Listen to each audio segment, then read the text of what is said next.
자, 계속해서 성면에 관련돼서 이야기를 한번 해보겠습니다. 자, 다시 성면 함유 물질의 분류를 한번 볼게요. 어디 갔어?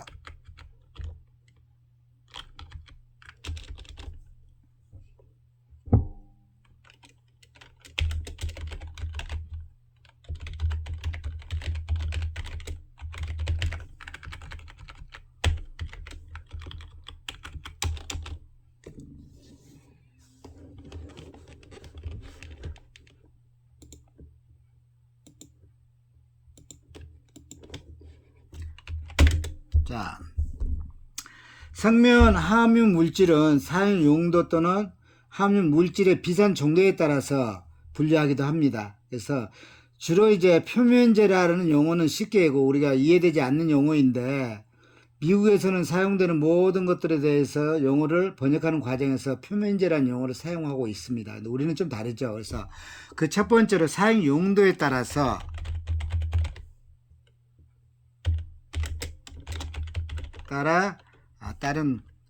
다른 분류로 할까? 다른 분류로 한번 해봅시다. 사용 용도에 따른 분류는 주로 표면제를 이제 먼저 이야기를 한번 해볼게요. 주로 이제 표면제는 뿜칠 같은 거 또는 분사 또는 미장, 다름제 이럴 때 많이 사용을 합니다. 미장이라면 쉽게 이해될 겁니다. 백 같은 데 바르는 거.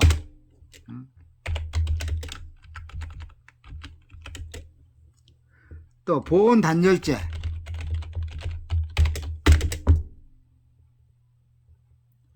주로 이제 보온 단열재라는 것은 열 전달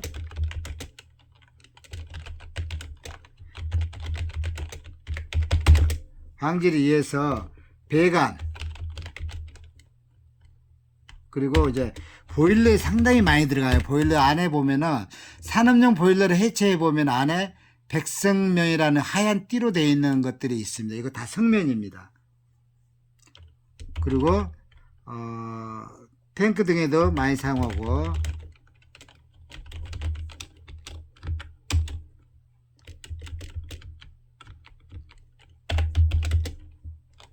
뭐 기타 자재로 보면은 천장 타일 같은 거 또는 바닥 타일이라든지 마감재라든지 또는 지붕재, 그리고 화장실 같은데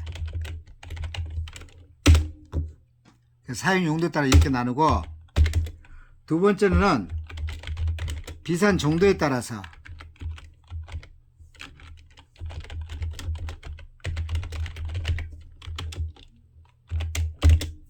첫째, 비산이란 거는 우리가 이제 부서지기 쉬운 성면이죠.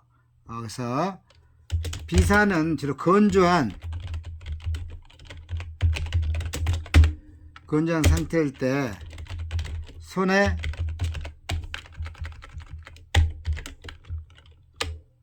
악력으로 인해서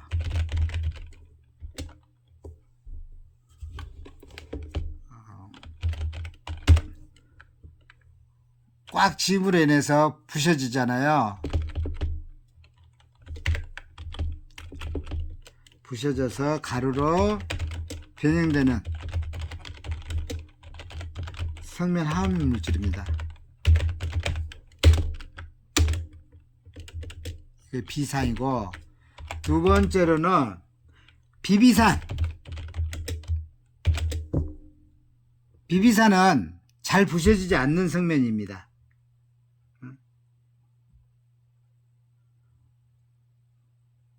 그래서 주로 평상시 사용하는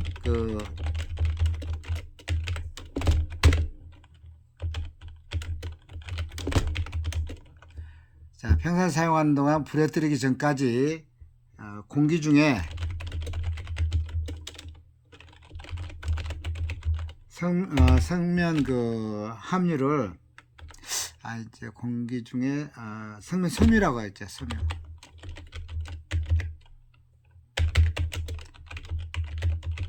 방출하지 않는 성면입니다.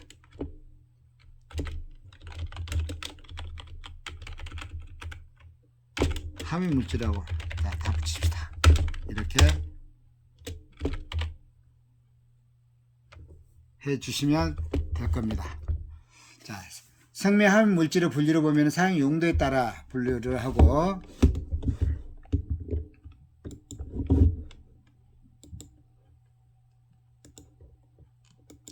비산 정도에 따른 분류가 있습니다. 이렇게 두 가지로 나눌 수가 있습니다. 자, 우리가 그러면 성면을 너무 깊게 들어가면 안 되니까 우리가 하나만 더 보고 갈까요? 주로 어떤 거 볼까요? 그 성면 하면 성면 패칭이 생각날 거 아니에요. 성면 패칭에 대해서 한번 조금만 우리가 공부를 하고 넘어가면 어떨까 싶네요.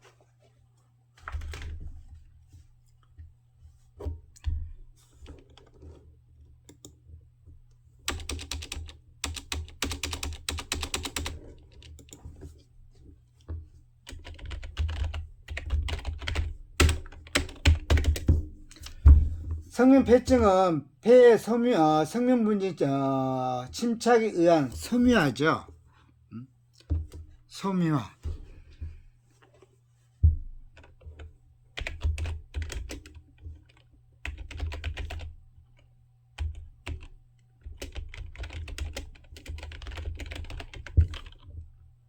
폐의 침착에 의한 섬유화.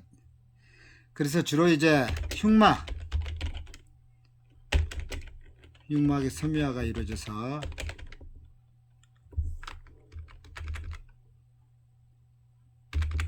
이거 뺍시다.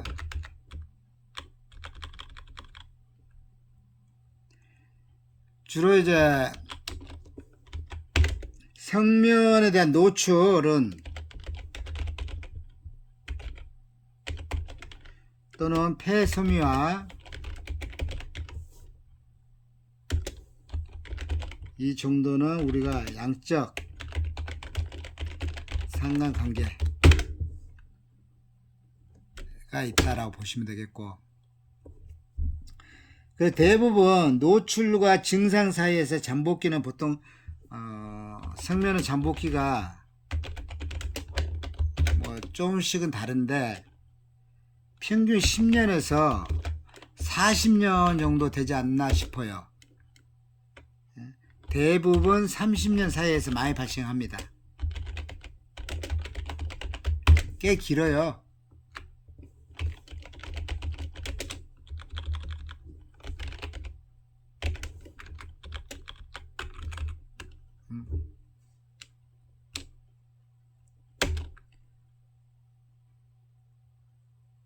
그러나 이제 이 중에 또 뭐가 있냐면 꼭 이렇게 잠복해 10년, 40년이라고 하기도 하지만은 예를 들어서 지속적인 강한 노출, 이 노출 시에는 3년 안에도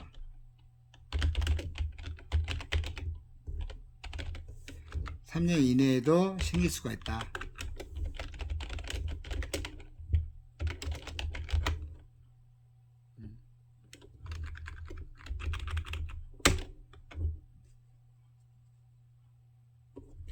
드물지만은 가끔 가다가 이런 것도 있습니다. 이거 정말 드문 겁니다. 한 달 이내에 노출해서도 일어난다는 보고도 있습니다. 1개월. 정말 재수없는 거잖아, 이거는. 그래서 폐 섬유화라는 것은 우리가 뭡니까?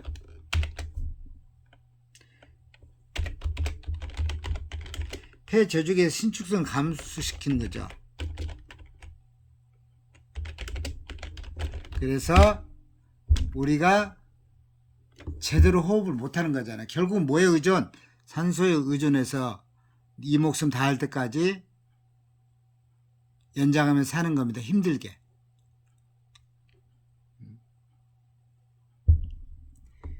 그래서 감소시킴으로 인해서 뭐가 이루어져요? 가스 교환 능력을 저하시킵니다. 결국은 혈액으로서의 산소 공급을 그 산소 공급 자체가 불충분하게 되죠. 그래서 이러한 질병은 대부분 이제 폐활량 감소시키는 제한성 폐질환 또는 뭐 기도 저항을 증가시키기도 합니다. 그래서 성면폐증은 대부분 이제 비가역적입니다. 또는 성면 노출이 중단된 후에도 악화되는 경우가 있다 없다? 있다. 있을 수가 있다.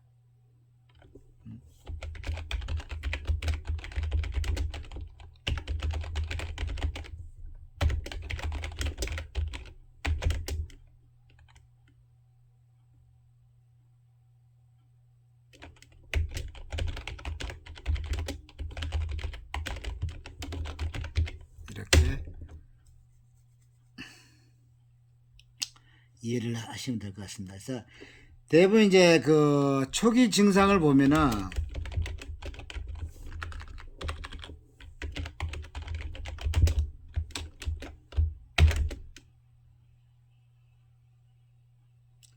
기침, 호흡곤란에서 기침이라든지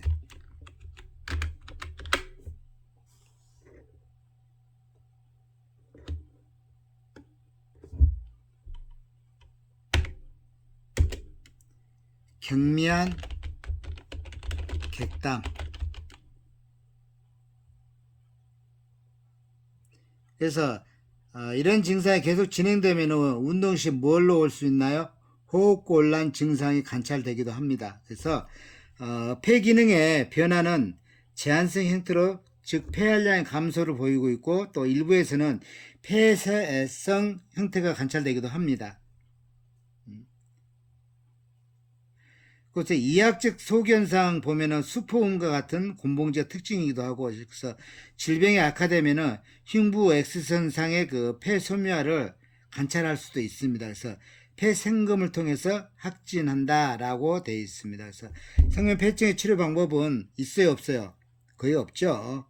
그래서 폐소묘화가 되는 것을 막기 위해서는 가장 중요한 건 성면 노출을 그 장소에서 빨리 빠져나오는 것이 최상책이다.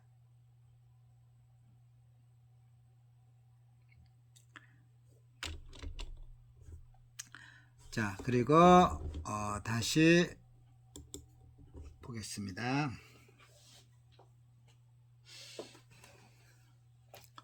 성면을 너무 길게 갔죠? 그만큼 중요하기 때문에요.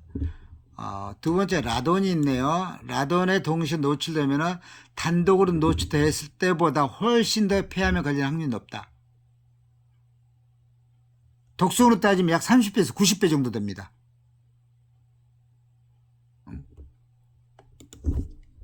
굳이 따지면 이렇게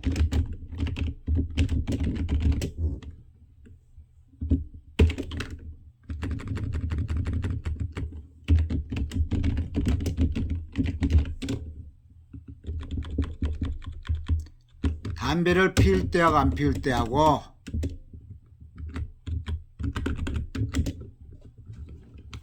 이렇게 커요. 자, 우리 여기서 하나만 더 공부를 해봅시다. 라돈은 뭡니까? 라돈.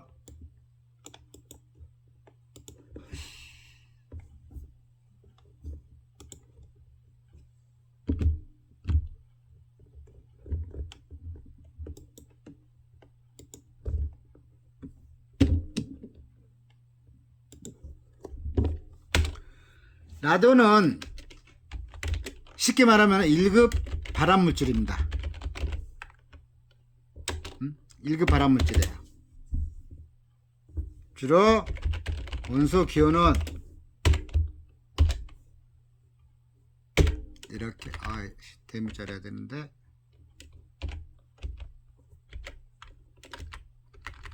미안합니다.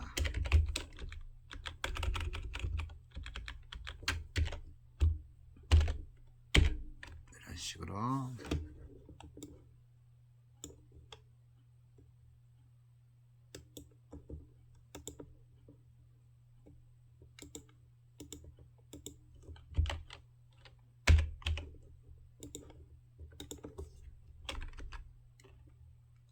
보통 이제 원자번호까지는 필요 없겠다. 그래서 주로 이제 라돈이라는 것은 방사성, 비활성 기체로서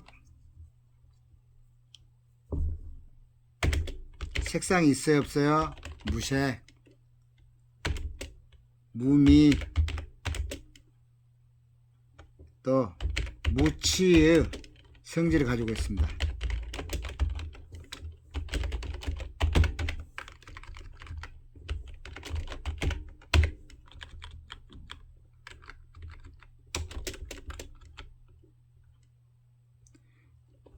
또 라돈은 공기보다 무겁습니다.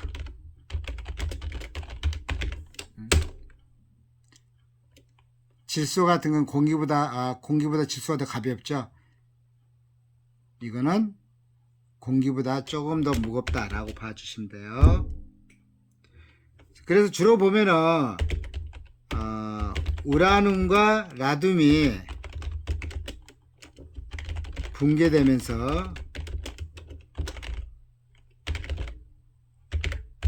땅으로부터 자연적으로 발생하는 방사선 기체입니다. 그래서 여러분, 자, 우리나라 어느 지역이 나고 어느 지역이 발생하지 않는다라고 할 수는 없어요. 전국도 다 발생한다라고 보시면 돼요. 주로 토양이나 지하수, 골재, 지표면 어느 한 곳을 빠뜨릴 수가 없습니다. 그래서 여러분 집이 만약에 1층이라고 하면은 집에 가셔서 갈라진 틈이 있는지 없는지, 지하나 1층 같은 데 보면 틈이 있는지 없는지 보세요. 그 틈을 통해서 라돈이라는 이 불활성 기체가, 방사선 비활성 기체가 침투하게 됩니다. 폐암에 1위가 담배라고 했잖아요. 2위가 라돈이에요.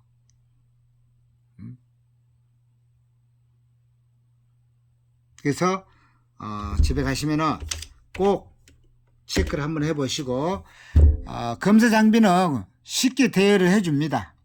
아니면은 여러분들 또 쉽게 구입할 수도 있어요. 그리 가격도 비싸지 않기 때문에. 그래서 주로 어디, 조금 전에 이야기했죠, 토양, 암석 또는 물속에서 나온다니까 겁나죠. 라듐이 어떻게 돼? 핵분열을 할 때에 발생됩니다. 그래서 이때 하나 특징이 있습니다. 높은 농도에서 지속적으로 발생할 경우 뭐가 발생될까요? 여기서 폐암, 이암,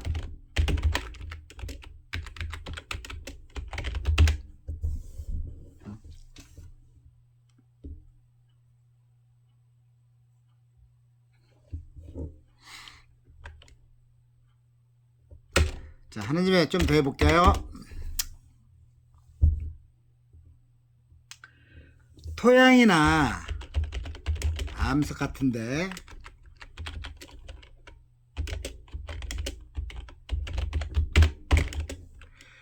자연계의 그 물질 중에 함유된 우라늄은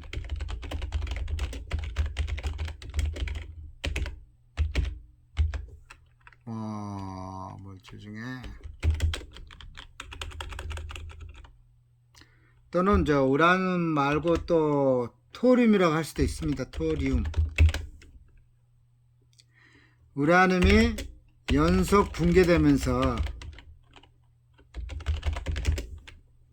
여기서 뭐가 이 자체가 우라늄이 나중에 뭘로 되냐면 라듐이 됩니다.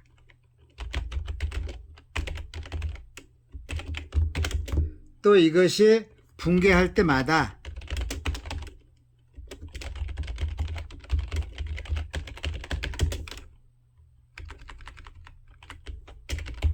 제가 자판 실력이 좀 없습니다. 분解때 생산되는 그 온소로서의 그 불활성 기체 형태로 발생이 됩니다.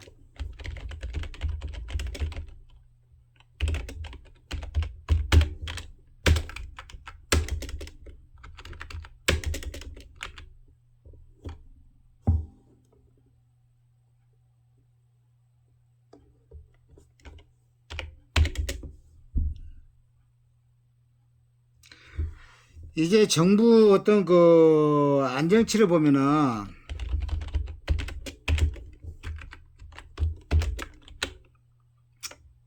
라돈이 이제 정부 표준 안정치 보면 1리터당 4 피코 큐리 정도 됩니다.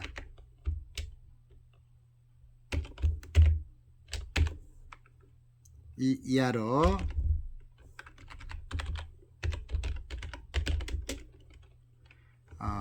1리터당 4 피코 큐리 정도 되는데, 이 하루에 예를 들어서 담배 반갑 정도 피울 때 들이마시는 그 양하고 비슷하다.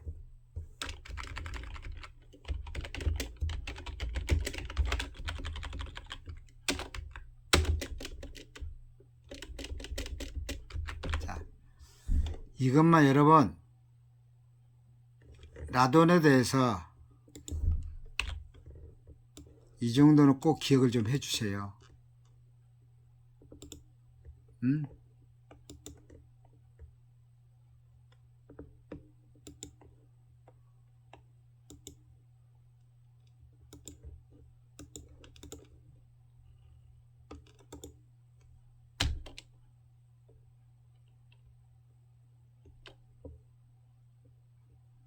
그래서 여러분도 집에 가셔서 라돈에 관련돼서 한 번 정도 공부 좀 더 해보시고,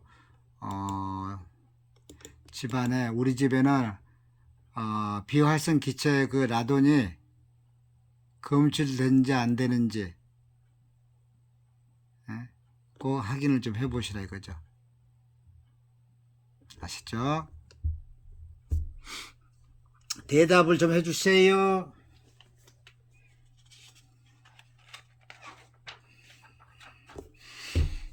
자, 그래서 조금만 더 해보고,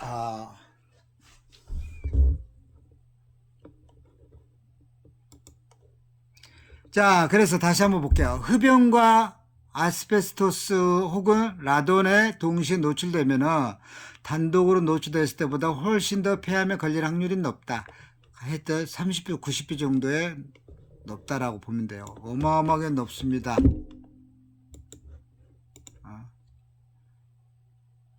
직업령을 소홀히 할 경우 판정이 어렵고, 또 건강 영향에 대한 미확인 신물질이 많아서 정확한 판정이 어려울 경우도 종종 있다. 보상의 실익이 없을 수도 있다라고 돼 있어. 이게 뭡니까? 업무상 질병에 대해서. 다음 두 번째, 업무상 질병의 종류 원인을 한번 볼게요. 직업병의 종류와 원인. 자, 물리화학적인 환경이 있고, 생물학적인 환경이 있고, 사회 환경이 있습니다. 자, 아까 제가 했죠? 넘어가겠습니다. 그래서 여기 다시 한번 보면 그래요. 정신심리학적인 적응 능력이라든지 이러한 적응이 한계를 벗어났을 때에 결국은 어떻게 돼요? 건강이 저하될 가능성이 높아요, 낮아요? 높지요. 그래서 넓은 의미에서 직업병은 자연 조건이 아닌 인공적 환경 요인이 원인이 될 수도 있고, 또 직접 및 간접 원인으로 나눌 수도 있습니다. 그래서 뒤에 보면 직접 원인과 간접 원인을 한번 또 볼게요.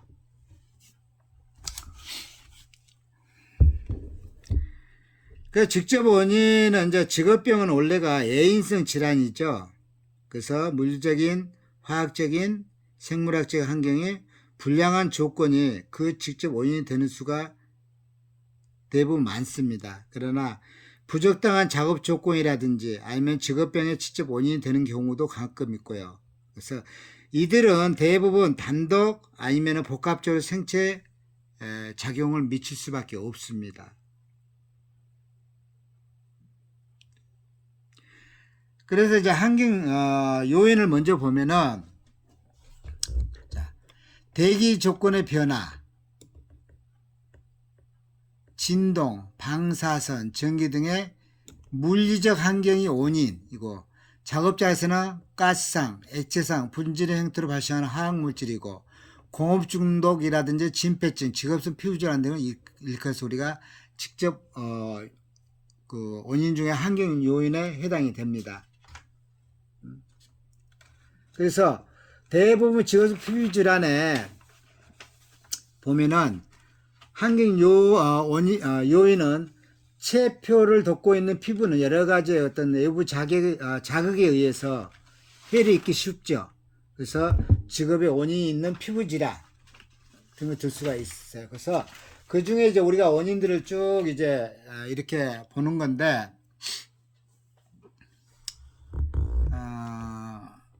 예를 들어서 일반 작업 환경 중에서는 대기 조건의 변화라고 했고, 또 진동이라고도 했고, 방사선이라고도 했고, 이런 것들이 어떤 건강적인 원인이 된다라고 했습니다. 그래서 또 가스성 물질이라도 했고, 그래서 작업장에서 보는 유해물 중에는 각종 전염병의 병원체가 포함되고 있습니다. 이게 환경 요인입니다.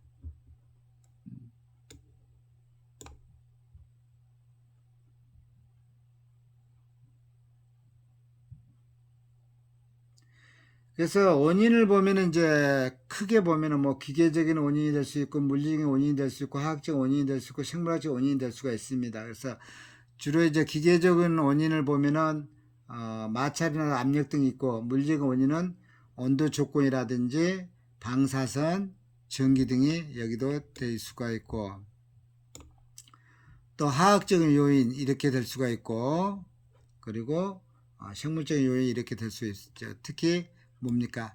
세균 같은 거. 그럼 여기에다 예방 대책이 뭐가 있을까요?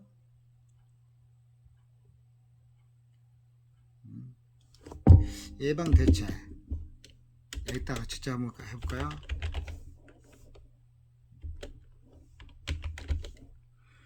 가장 먼저 원인 물질에 닿지 않도록 하는 게 중요하죠.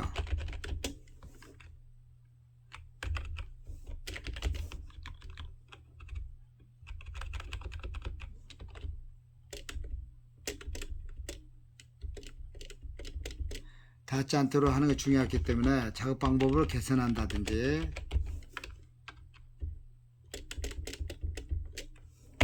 두 번째로는 가장 중요한 건 뭡니까? 가장 중요하다. 가장 중요한 건 아니지만 옷을 착용하는 거, 보의 착용.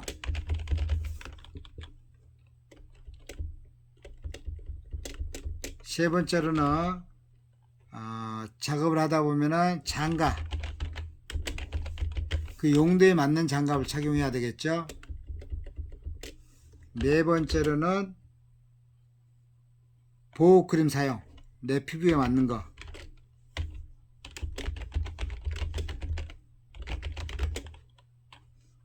보호크림으로 도포해 주는 거죠.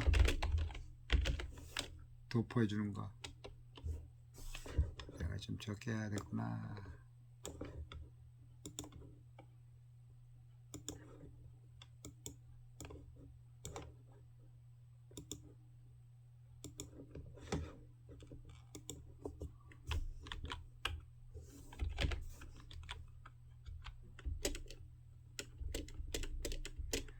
다섯 번째는 뭐니 해도 청결.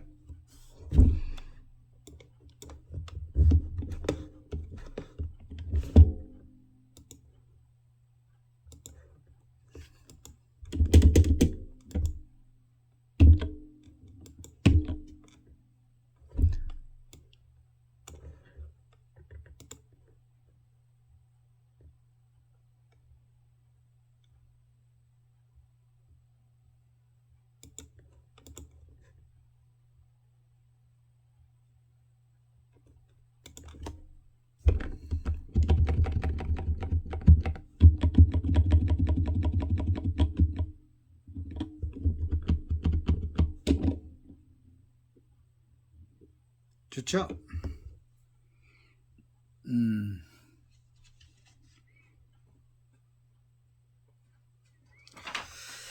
몇 장이 더 있는데 이거를 시간상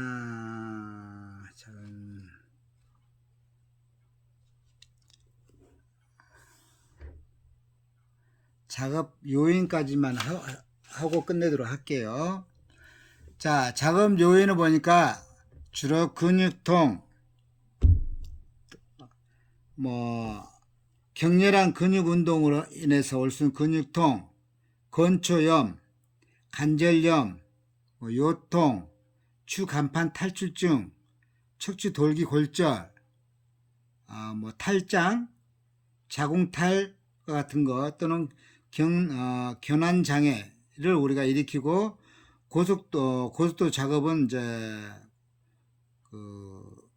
건초염이라든지 수지 경련이라든지 신경증, 가로성 질환이 원인이 될 수가 있습니다. 그래서 또 이러한 것들에 대해서 이상 자세는 척추 망곡증이라고 해서 하역부라고 하죠. 또 하직통, 차장이라고 하기도 하고 이장병, 자역을 일으킬 수도 있습니다. 특히 최근에 보면은 작업이 기계화 또는 자동화되는 추세에 따라서 격심한 근육 작업으로 인한 건강장애가 감소된 반면에 전신의 근육을 고루 사용하는 작업이 감소되어 전신과 국소 근육의 운동 부족에 기인하는, 즉 뭡니까 이거? 운동 부족병이 증가하는 경향이 많이 있습니다. 또 사무 자동화에 따른 건강장애도 점차적으로 점점 문제가 되고 늘어나고 있고요. 또 정신작업에선 과도한 신경 긴장으로 인해 가지고 신경증과 자율신경 변조가 오면서 잔업이라든지 아니면 심야 작업 또는 신경증, 이장질환, 불면증을 일으키기도 합니다. 이것을 우리가 직접 원인 중에 작업 요인이라고 합니다. 그래서 건초염은 뭡니까? 건초염 주로 이제 손가락 관절은 어떤 힘줄이 지나가게 되는 그 활차라는 터널이 존재하게 되어 있죠. 그래서 이 활차가 손가락을 구부린다든지 아니면은 피게 될 때 힘줄이 튀어나오는 현상을 우리가 막아주게 되죠. 막아줘야 하는데 그렇지 못할 때 통증이 발생하는 것입니다.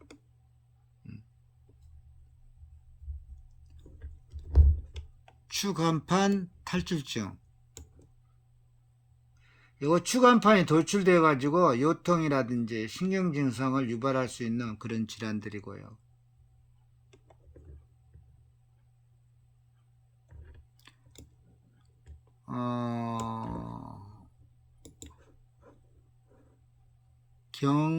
견환장애.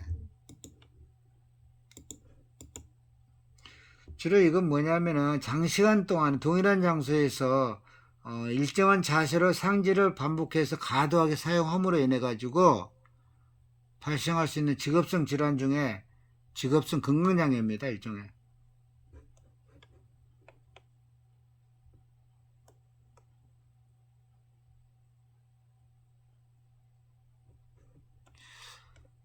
하지통 같은 거는 주로 허리 또는 골반 아래쪽에서 묵직하게 아프다든지 아니면 우리가 걷는다든지 서 있을 때에 고관절 부위로 무리가 가는 어떤 그런 증상들을 우리가 하지통이라고 하죠. 하지정맥이라고 하기도 합니다. 그래서 이장장애를 일으킨다든지 아니면 단순 반복 작업에서 근골격 질환이 발생된다든지 정신작업에서는 과다한 신경 긴장으로 해서 신경증과 자율신경 변조가 오면서 심야 작업은 또 신경질이라도 이런 것들이 불러일으킬 수도 있다. 이거 작업 요인입니다. 오늘은 여기까지 하도록 하겠습니다. 수고하셨습니다. 다음 주에 다시 뵙겠습니다.